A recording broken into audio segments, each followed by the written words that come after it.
ওকে আসসালামু আলাইকুম প্রিয় দেশবাসী। দেখেন আনছে রঙের কাজের কথা কই দালালে এখন তারা দিছে খেজুর গাছ। এখন কি করার আছে? তাহলে তাই তো করতে হবে। জীবনে খেজুর গাছের কাম করছি করি না।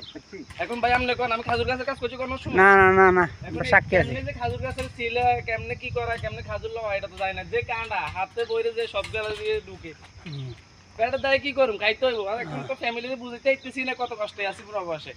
সবাই শুধু টাকা টাকা করে। সবার জীবন কত কষ্ট সেটা তো আমরা বুঝি প্রবাসে আসার পরে। দেশে থাকতে তো বুঝি না। তার কি করার আছে দেখি খাজুর পাওয়া যায় কিনা। আল্লাহ সাকিব বাসে তো গ্যাস খাওয়া ছেড়ে মিলে তিনটা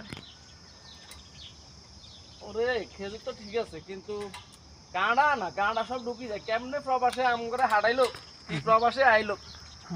আল্লাহ আপনি ছাড়ার কেউ না আপনি একটু মেহেরবান করেন আল্লাহ কষ্টটা একটু কষ্টটা একটু কমাই দিয়ে সান্ত্বনাটা দিয়ে দেন মনের মধ্যে কি করুম আর